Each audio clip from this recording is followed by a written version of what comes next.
Buenas tardes. Bueno, hoy es un comienzo de semana bastante complicado, difícil, vamos a llamarlo difícil, y un PPI en foco en consecuencia particular, ¿no? Pero para el cual tenemos la suerte de tener un invitado de, como dirían los chicos, de recontra lujo, a Emanuel Álvarez Agis. Bienvenido, Emanuel. Buenas, gracias por la invitación. No, muchísimas gracias a vos. Para quien no lo conoce, sé que seguramente son poquitos, pero haré una breve introducción. Emanuel Álvarez Agis es economista, tiene un máster en economía en la UBA, un posgrado opinión pública, comunicación política en Flaxo, tiene una más que amplia trayectoria dentro del sector público, privado y académico. Ha sido subsecretario de Programación Económica y viceministro de Economía de la Nación entre el 2013 y 2015, consultor de diversos organismos internacionales, entre ellos el Banco Mundial, la ONU, y es fundador, socio y director de P por Q Consultores. Exactamente. Exactamente. Bueno, lo dije bien. Perfecto. Y agrego sin dudas un economista que merece escucharse y sobre todo en el actual escenario, ¿no? Te tocó un día especial. Otro más, un martes, dice uno, ¿no? Se adelantó un martes 13, ¿no? Es que al final parece medio como normal para Argentina estos eventos tan extraños. A mí me da la impresión de que nosotros en esto no estamos tan distintos que el mundo, que también está eligiendo outsiders, que la política está muy volátil, que el voto está muy volátil. Me parece que la diferencia es que el resto de las economías que tienen que lidiar con outsiders ya lograron estabilizar sus economías. El caso de Argentina es una combinación mala. Viste que usualmente el mercado medio que nos miraba a la inversa que en Perú. O sea, en Perú era inestabilidad política, estabilidad económica, y Argentina era lo inverso, era estabilidad política, qué sé yo. Cristina pierde por un punto contra Scioli, pierde por un punto contra Macri, hay cambio de gobierno, a los 4 años gana Alberto, hay cambio de gobierno, a los 4 años gana Milei, hay cambio de gobierno, pero obviamente absoluta inestabilidad económica.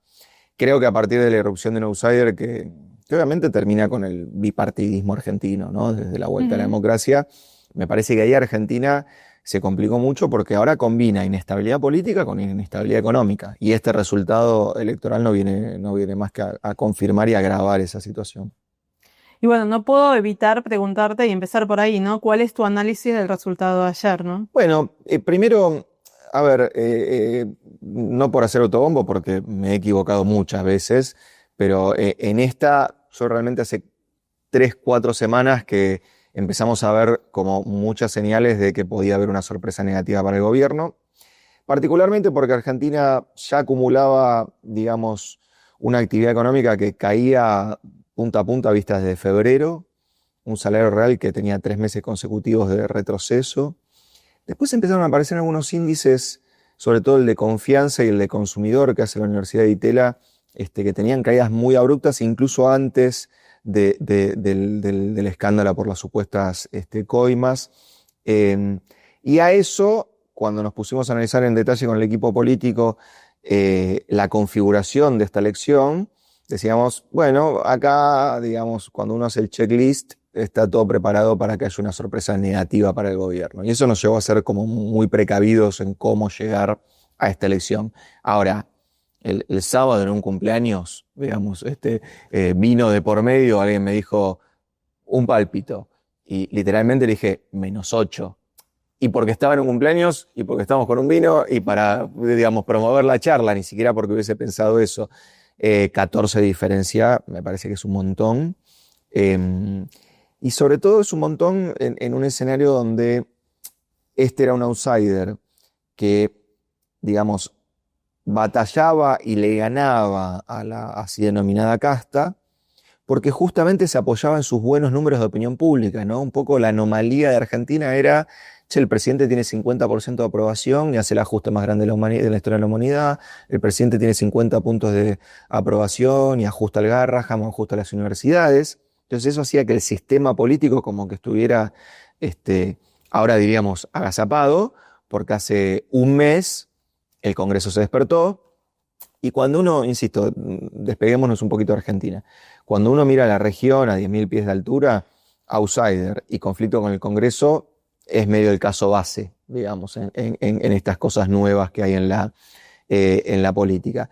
Eso sumado a que el dólar vuelva a la tapa de los diarios, me parece que configuró una situación que incluso para este gobierno en la provincia de Buenos Aires no tenía obviamente su bastión electoral, pero sobre todo el programa económico de Milei, después podemos discutir si está bien, está mal, si es sostenible, si no es sostenible, pero lo que es cierto es que para la provincia de Buenos Aires era muy malo. O sea, desde que asumió Milei se destruyeron casi 40.000 puestos de trabajo en el sector privado de la provincia. Digamos, el segundo peor es Capital, con 33.000, si no me acuerdo mal de memoria. Al mismo tiempo, en Neuquén se crearon 7.000.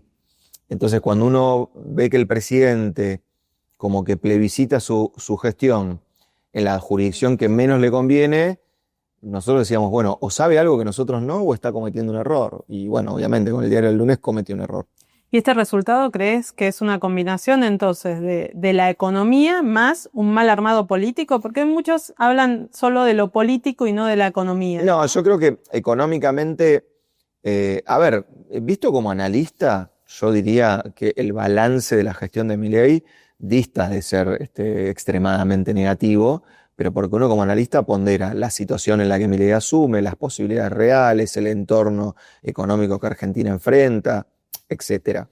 Ahora, puesto donde, o comparado con la expectativa que generó el propio gobierno, me parece que ahí aparece como esta sensación de desilusión. A ver, el gobierno literalmente, y operó en consecuencia, no es que era solo retórica, pensaba llegar a esta elección con el dólar en el piso de la banda y con una inflación que empezará con 1%. Y llega con el dólar más cerca del techo y con la inflación en 2, algo, 2,2 que nos da a nosotros para agosto. Y con la economía lejos de esa metáfora un poco desagradable del pedo de uso, digamos, con la economía que a partir de febrero dejó de crecer, incluso empezó a caer, y esa caída muy agravada porque la estrategia para forzar un dólar que esté más en el centro de la banda que en el techo implica tasas de interés que ahogan el consumo y ahogan la producción. Entonces creo que es una combinación del estilo político del outsider, que al principio era, digamos, muy novedoso y parecía muy eficiente para gobernar, y también la economía, que obviamente llega muy, muy, muy golpeada.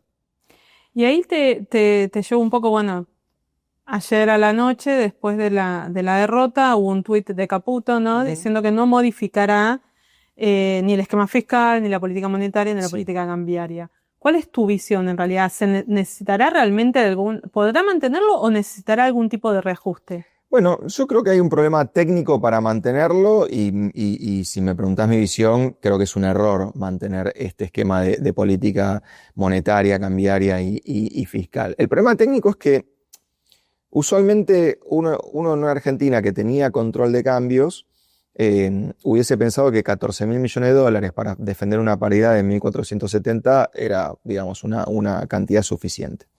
Ahora, eso en general antes pasaba porque uno decía, bueno, a ver, las compañías pueden comprar dólares y no porque tienen la restricción cruzada, no porque no pueden girar dividendos, etc. Ahora, esta salida del cepo, con muchas comillas, genera una cosa que te juro que para dar clases de economía es espectacular porque te da un nuevo caso de estudio, pero para vivirla como analista es muy negativa, que es un escenario de cepo con brecha cero. Es una cosa súper rara, digamos, porque hay cepo pero no hay brecha. ¿Por qué pasa eso? Las empresas tienen cepo, o sea, no pueden dolarizarse básicamente, no pueden girar dividendos, etcétera, pero como las personas no lo tienen, aparece la posibilidad de arbitrar entre el tipo de cambio oficial y el tipo de cambio paralelo para una compañía que quiera, digamos, salirse del mercado oficial y ahora operar por el paralelo, que vale lo mismo, prácticamente lo mismo que el oficial. Entonces, ¿cuál es la paradoja? En otros escenarios de corrida con cepo, el mercado paralelo ajustaba por precio. O sea, en algún momento el gobierno dejaba de vender bonos en el paralelo se devaluaba y los inversores decían, bueno, a este precio vendo dólares y compro pesos. La paradoja de este esquema actual es que si el gobierno empieza a vender en el mercado oficial en el techo de la banda, ese mismo techo va a ser el que rija el mercado paralelo, porque siempre va a haber un arbitraje posible entre los dos mercados. Entonces tenés el riesgo de que en realidad la salida de capitales no sea por el oficial, sea por el paralelo, pero sea por el paralelo con techo, o sea, precio fijo. Y eso podría implicar que el Banco Central se vea complicado incluso teniendo 14.000 millones de dólares de reservas. Entonces, Igual si entrega $14.000 de reserva, supuestamente una política que mantiene las bandas sí, y 7 semanas por delante, ¿no? son muchas, 3 licitaciones, la primera ahora el miércoles, que con el sector privado tenemos vencimientos por 7,5 billones Sí. de pesos. Eso te iba a preguntar también, bueno, ¿cómo la estabas viendo? es que cuando uno ve el tuit de Caputo, lo que deberíamos concluir es que vamos a tener Central vendiendo en el techo la banda. Yo espero que no el Tesoro vendiendo antes, porque creo que en esta situación sería un error. Tampoco le queda tanta plata, le quedan unos 1.000 millones de dólares. Probablemente el Central vendiendo futuros, apretón de tasas y subas de encajes, porque creo que el roleo hoy hay que garantizarlo a como dé lugar.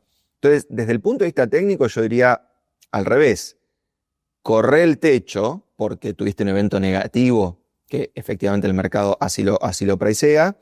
Fíjate a dónde va la paridad y tenete vos la ventaja de decir, ahora los voy a poner en la siguiente situación, ¿no? El mercado.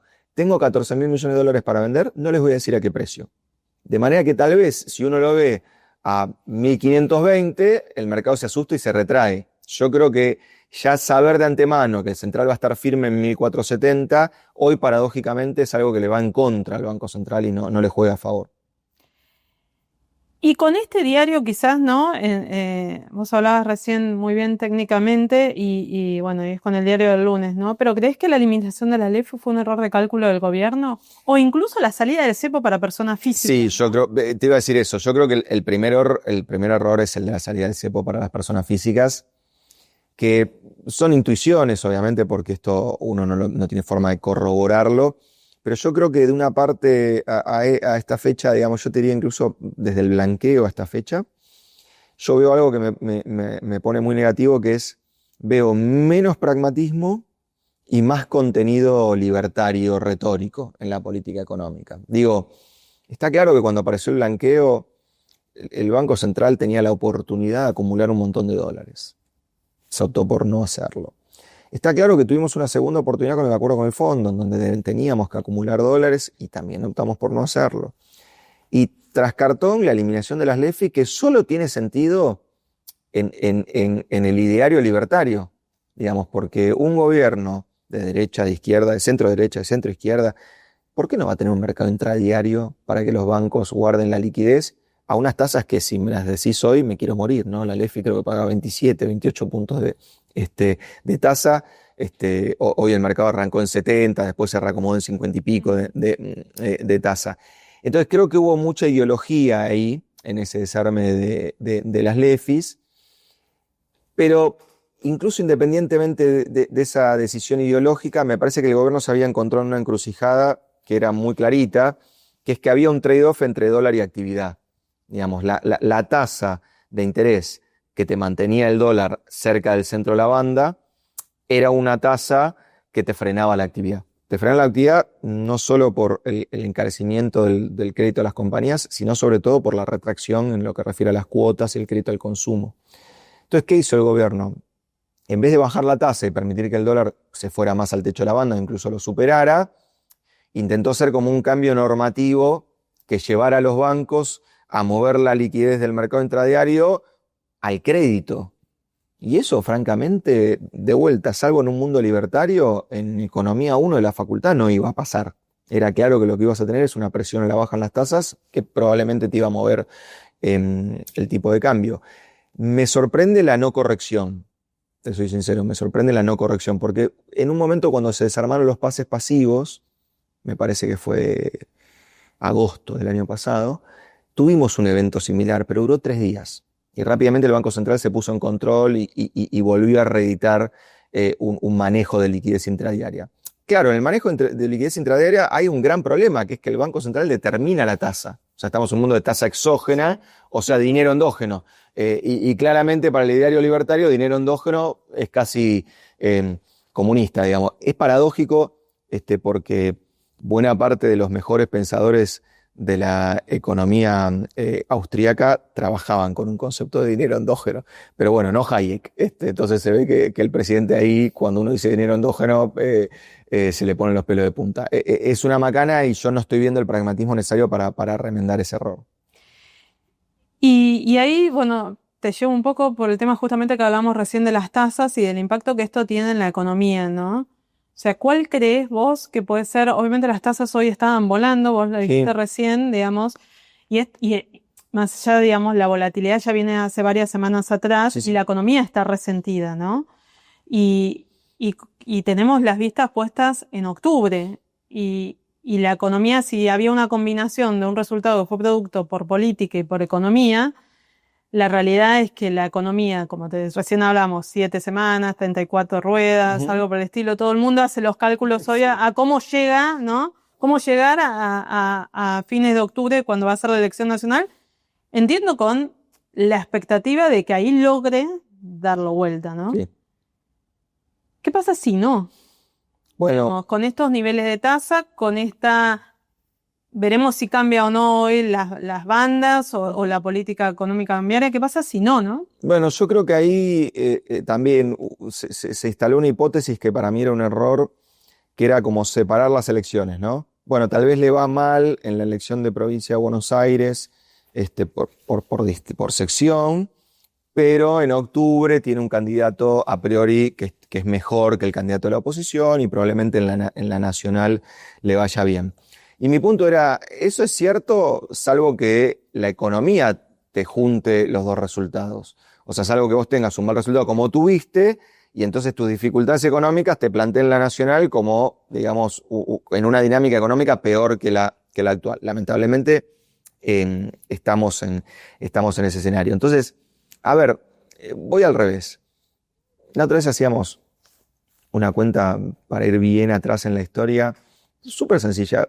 Digamos, la tasa de interés real de un plazo fijo. Para mirar las pasivas, ¿no? Las activas habría que multiplicar ese número por 3. El último mes la tasa de interés real de un plazo fijo fue 23% anual, o sea, 23 puntos arriba de la inflación promedio de La más estos. alta en No, tenemos que ir a algunos décadas. meses del estallido de la convertibilidad, cuando Mario Blecher puso la tasa, la overnight, o sea, la tasa intradiaria en 100% nominal. Acordate, con inflación cero, digamos, apenas salimos de la convertibilidad, por eso esa tasa real era tan alta. Entonces, si vos tenés 23 puntos de tasa de interés real pasiva, o está mal la tasa o está mal la inflación. O sea, alguna de las dos variables está en desequilibrio. Claramente la tasa está en desequilibrio. Y eso es porque está en desequilibrio el dólar. Entonces, la verdad que al final estamos medio como un perro que se está tratando de morder la cola. Y tenemos que entender que esta economía, hasta que lleguen las inversiones, hasta que Vaca Muerta, hasta que el litio, ya esto me da hasta vergüenza decirlo porque parece, viste, una muletilla. Hoy no es una muletilla, es una realidad, pero es una realidad que está muy adelante en el tiempo. Hasta que esa realidad se materialice y los economistas empecemos a hablar tímidamente de la posibilidad de una enfermedad holandesa, o sea, de que a la Argentina le empiecen a sobrar dólares, hasta que ese momento llegue, es al revés. Tenemos que tener un tipo de cambio lo suficientemente alto como para no gastarnos esos dólares que van a llegar en 4 o 5 años y que no están hoy. Bueno, creo que por nuevamente, y en eso Milei es muy insider, digamos, es muy normal. Nuevamente un gobierno atrasa el dólar para tratar de ganar la elección. Y por segunda vez, la primera vez con el gobierno de Alberto Fernández, la economía se rompe antes de que vos puedas hacer el truco de calentarla un poquito y corregirla a posteriori. Espero que el tercero que le toque hacer eso aprenda, digamos, y se dé cuenta que no puede forzar la economía en la elección de medio término, porque eso tal vez te puede condenar tu reelección. Yo creo que Macri y Alberto son claros ejemplos de eso. Dos administraciones que fuerzan mucho para llegar bien a la de medio término. A Macri se le rompe 3 meses después, a Alberto se le rompe 3 meses antes, pero los dos, después de ese evento, llegan muy mal de cara a la reelección. O sea que a veces el estadista en Argentina va a ser el tipo que pueda administrar la impaciencia de la sociedad, digamos, de esa sociedad que quiere ya en la de medio término ir a votar un gobierno que bajó la inflación, subió el crecimiento, nos estabilizó. Bueno, eso en 2 años es una tarea, me parece imposible. Hoy el mercado obviamente está reaccionando y está haciendo su lectura y en parte mucho se habla que esta lectura ya es justamente mirando el 2027, Claro. ¿no? Eh, yo no sé si ya está mirando el 2027, si está mirando octubre, es decir, no sé si es tan ambicioso, ¿no? Sí. Pero, digamos, tenemos bonos que están cayendo entre el 10-12%, Rigo País arriba de 1100, el techo, vos bien lo dijiste, el dólar buscando el techo de la que hoy es la banda, al menos vigente. Sí. Volatilidad a doquier, acciones que caen Sí. fuerte. De lo peorcito. Exactamente. ¿Cómo crees, qué va a estar mirando el mercado para o seguir, digamos, priceando lo peor o... Bueno, mira, la verdad que vengo pensando eso hace tiempo porque, te diría, hace como 3 semanas, un cliente del exterior me hizo una pregunta muy, muy honesta. Me dijo, ¿me explicás qué es ganar y perder? Porque es una elección tan rara que es difícil de codificarla. Entonces, yo arranqué mi respuesta citando ese viejo ejemplo que hoy se usa en teoría de las expectativas, ¿no? Que Keynes hacía en su libro sobre un viejo concurso de belleza que había en un diario inglés en los 20s, donde vos te llevabas un premio si adivinabas cuál era el rostro elegido como el rostro más bello en ese concurso de belleza. Entonces Keynes decía, claro, el que quiera ganar el concurso no tiene que elegir el rostro que le parece más bello a él, según sus estándares de belleza, sino que tiene que adivinar cuál es el que el individuo promedio va a pensar que es el... Y acá estamos medio en lo mismo. Si vos me preguntás a mí, che, ¿qué te parece la elección? Me parece que perdió, me parece que no es un problema, me parece que no dice nada sobre las chances de Milei en 2027, y de hecho me parece que el dato más importante es que en porcentaje, por supuesto que hay 13 puntos de diferencia, pero en cantidad de votos, las dos fuerzas se achicaron. O sea que lo que manda acá es gente que dice, no me hables de política, no Bueno, tengo bajó la ganas. participación Claro, bastante, ¿no? exacto, no tengo ganas, no te quiero escuchar, no estoy en esta frecuencia. Entonces yo diría, mira, ahí hay un plafón para que el presidente despliegue otro programa económico, otra estrategia política y tal vez se recupere. Es más, si vos apostaste a quien triunfó en la elección de medio término para hacer tus inversiones de cara a la elección general, perdiste siempre. En los últimos años, por lo menos, ¿no? Digamos, Massa en 2013. O sea, hay muchos ejemplos sistemáticos de que la de medio término no te dice nada sobre la general. Ahora, esa es mi opinión. La opinión del mercado va a ser rajemos, porque hubo una sorpresa que nadie previó. Y sobre todo creo que porque Argentina está en esta disyuntiva. Yo lo pondría en estos términos. Si vos tenés un país políticamente estable y que políticamente no está atravesado por una grieta y no está atravesado por la polarización, vos claramente podrías tener un banco central debilitado, sin reservas, pero le podrías decir al mercado, mira, acá tengo un programa de acumulación de reservas y de superávit fiscal que es compartido tanto por oposición como por oficialismo, dame tiempo porque vamos a marchar hacia ahí. Te diría Uruguay después de la crisis del 2001-2002, que parte de muy abajo, pero que tanto oficialismo como oposición dicen, bueno, es por acá.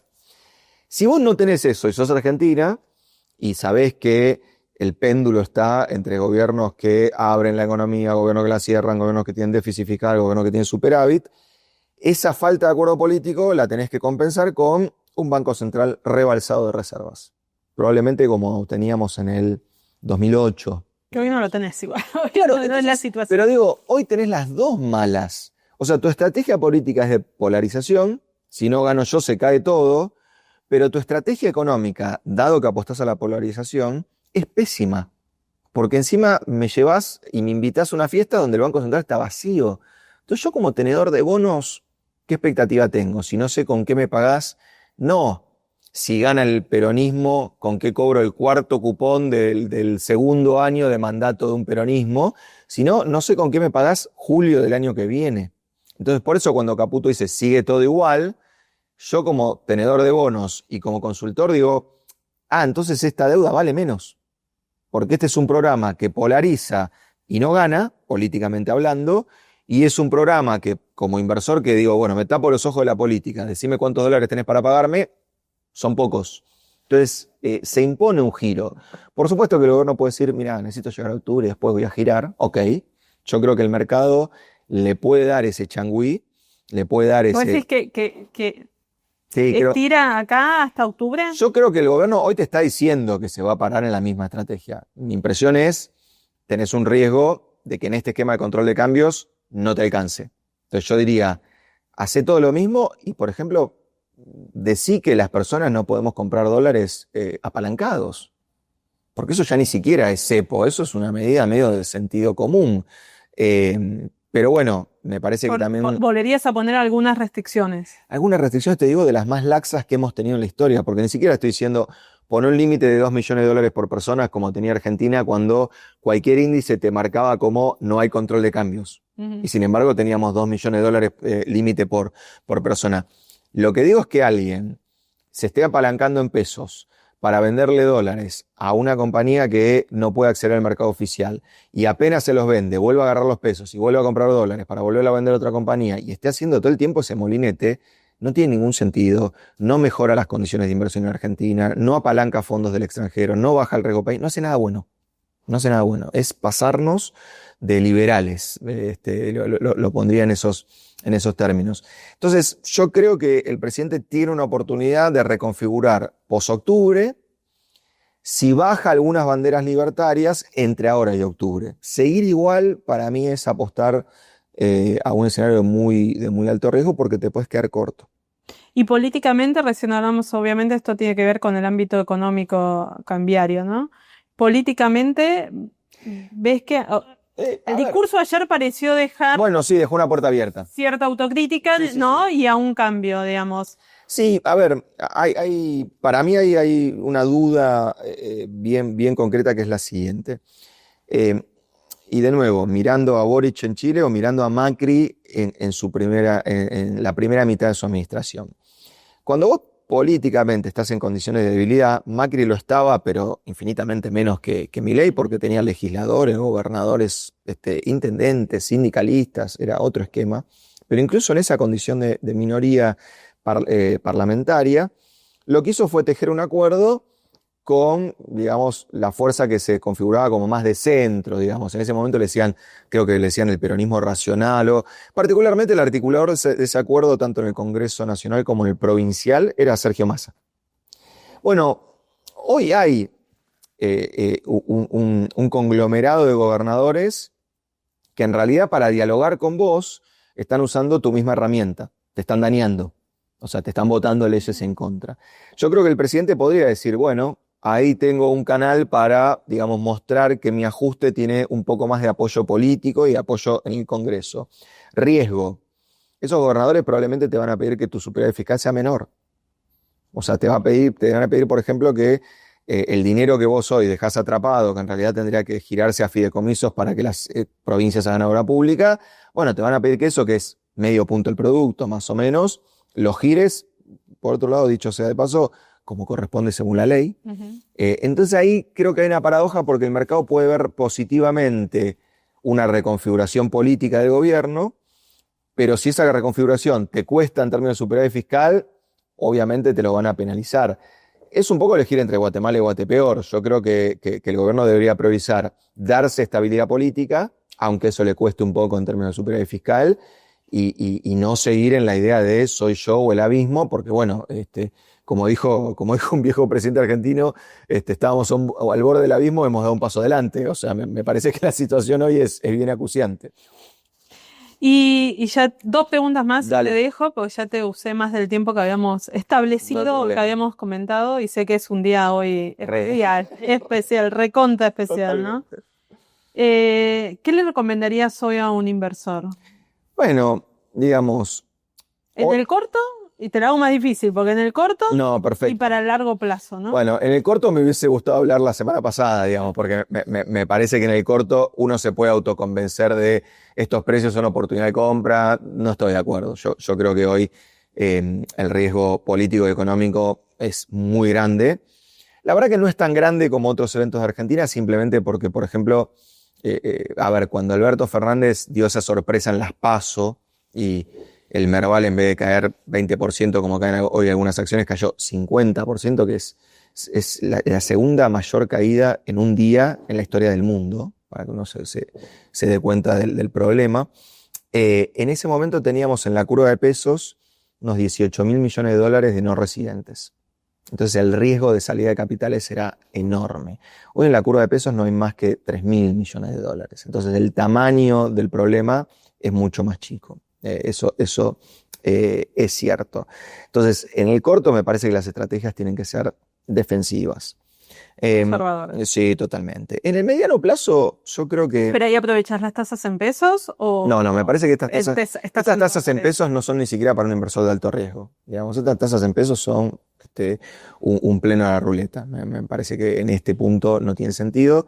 Y por otro lado, como nos enseñó un presidente del Banco Central de Suecia ahí en la crisis del 92, que puso la tasa overnight en 500%, y el marco, la corona sueca, se devaluó 70% ese día. Hay tasas que cuando el dólar está atrasado simplemente no machea, digamos, no funcionan. Ahora, de mediano, increíblemente la curva SER sigue, digamos, ofreciéndonos cosas que trabajando esas cosas no se consiguen. Y sí te digo, de largo, a mí me parece que Argentina, creo que las compañías de Argentina tienen un futuro promisorio, sobre todo en los sectores que sabemos que hay demanda a buenos precios, que son básicamente sectores primarios, tanto en el campo como en la energía, como en los minerales. Y eso paradójicamente va a funcionar en una macro que funcione y en un país en el que nos guste vivir, o una macro rota en un país que no nos guste vivir. Entonces, un poco me parece que hoy la ventaja la tiene el inversor de equity por sobre el inversor de renta fija. Me parece que eso es paradójico, pero creo que como visión de largo creo que ahí es donde hay valor en Argentina.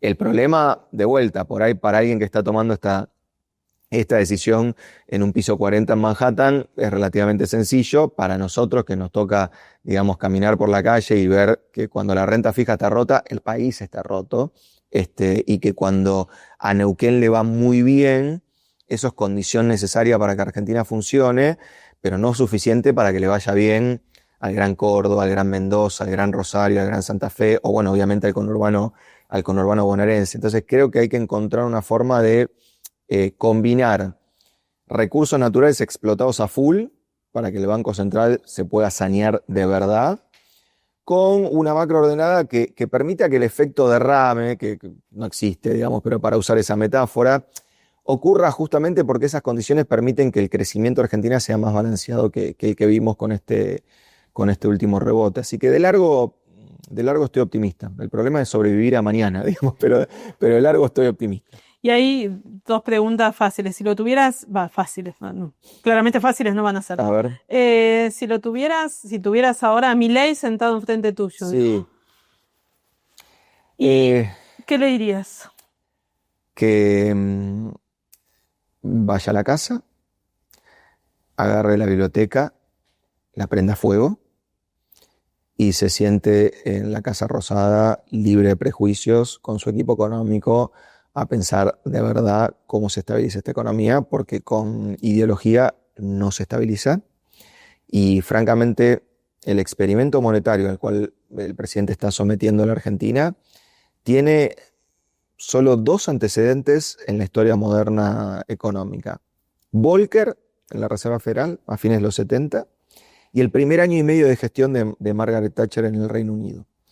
Esas dos personas que uno claramente podría definir como friedmanianos, libertarios, monetaristas, ortodoxos, etc. Los dos, Thatcher al año y medio, Volcker a los 2 años, dijeron, che, perfecto, pero voy a prender fuego el libro de Friedman porque controlar la cantidad de dinero me pone la economía en una recesión demencial. Eso no significa girar el populismo, regalar plata, bajar las tasas de interés. Significa que cambiar el instrumento es muy importante en una economía que controlándola, tratando de controlar los agregados monetarios, te genera estos niveles de tasa de interés y estos niveles de recesión. Así que le diría que, como todo economista que llega a la función pública, hay que desembarazarse un poco de la ideología y de los preconceptos y hundirse en la realidad. ¿Y la probabilidad que haga eso? ¿Que es tu solución? ¿Cuál sería? Bueno, estoy mixto ahí porque la verdad, el presidente que asume con control de cambios, digamos, con crawling peg, con pago de importaciones en cuota, con BOPREAL para las importaciones viejas, es un presidente nada libertario.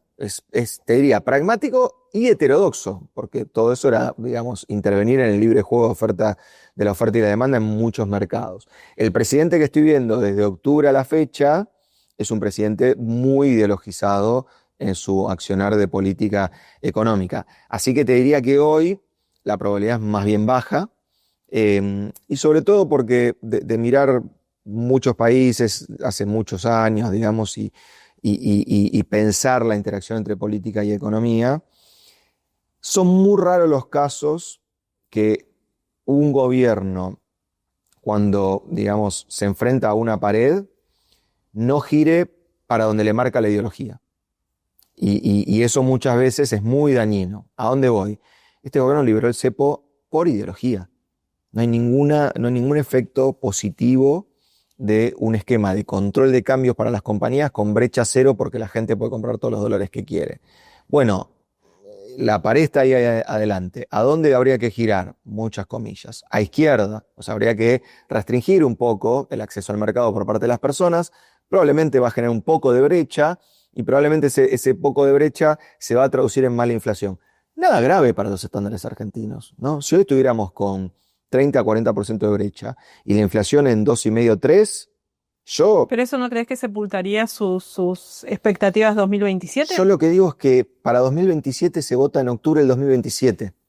Entonces, jugarse el Es año... una eternidad para Claro, ti. jugarse hoy como si la cosa fuera que te están evaluando en tiempo real es un error. Simplemente hay que perder, amucharse, generar un acuerdo político que te dé cierta cobertura y reorganizar la economía para, mirá lo que te digo, en el segundo trimestre del 2027 está rebotando. Si es antes, mejor.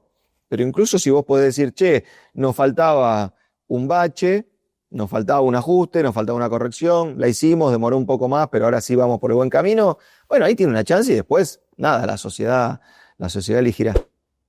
Muchísimas gracias. A vos. Un placer tenerte acá. Un gusto, gracias por la invitación. Muchas gracias a todos.